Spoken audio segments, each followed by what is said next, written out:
Archbishop Justin Welby recently wrote an article in the Financial Times on the back of a report by left-of-center think tank IPPR, to which he had put his name. The article was widely reported as an attack on capitalism. In fact, it is rather difficult to say what his policy prescriptions were.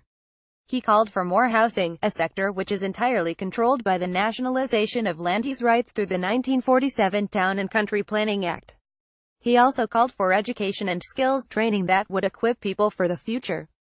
Again, it's hardly a sector that is exposed to the rigors of market forces. His call for a new tax system could be taken to mean that he wants more redistribution. But is it really feasible to get the top 1% to pay more than 30% of all income tax? Even the Institute for Fiscal Studies has described the tax base as dangerously narrow. So, it is difficult to know what the Archbishop is in favor of. What he is against is a little clearer. He described inequality as destabilizing, and he is clearly concerned with the lack of economic success of some regions, as it happens, those dominated by the public sector. In addition, he expressed serious concern about pay stagnation, with half of all households not receiving a pay rise in real terms in recent years. Some of his assertions are certainly contestable. Inequality is at its lowest since the mid-1980s, and for people in a given job, median pay has been rising at a reasonably, though not a spectacularly, healthy rate. There are two reasons, though, why this does not show up in higher incomes for most households. First, as the Resolution Foundation has shown, because people in the lower part of the income distribution have received higher pay rises than the rest, median pay has risen, while around half of households have not received pay rises.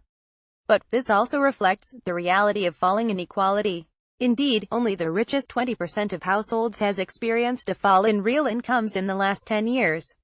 The bottom quintile has done best. Secondly, the recovery of national income since the financial crisis has been accompanied by an astonishing rise in employment. It is not surprising that people who have taken the newly created jobs have experienced a cut in real income. However difficult this may be for those concerned, it is a better situation than the mass prolonged unemployment of the 1980s. But, rather than just quibbling about the figures, especially given the clear underlying feeling of dissatisfaction in the country, perhaps we should draw Archbishop Welby's attention to a more important point. The Archbishop has spoken of the importance of taking urgent and radical action in relation to climate change. Along with his predecessor, he has also been sharply critical of the financial sector.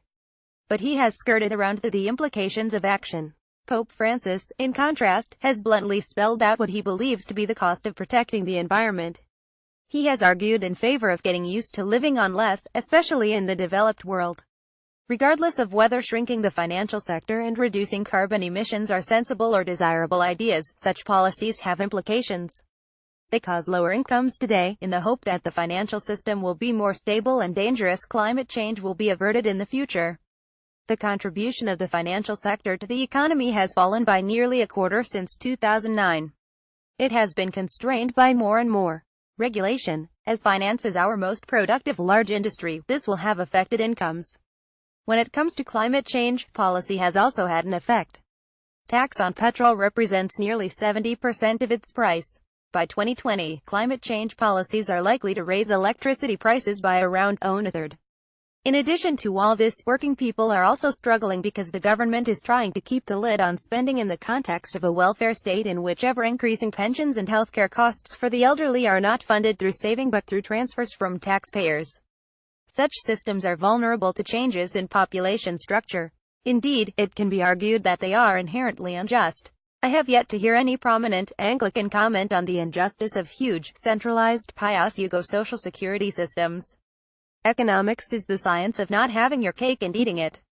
Pope Francis is honest. He tells us that we need to consume less today to protect the planet. We can question whether this is wise, prudent or accurate. But, he is clear. The Archbishop of Canterbury should reflect further. It could be argued that he misidentifies the problems with the UK economy. But problems there are. Some of them, such as the housing crisis, can be fixed. But, to some extent, low pay and falling living standards are not a bug, they are a feature of economic policies that many Christians support. It would be better if the Archbishop opened a debate about whether we should accept lower incomes today in order to achieve more important societal objectives, rather than complain about the inevitable implications of policies he supports. Philip Booth is Senior Academic Fellow at the Institute of Economic Affairs.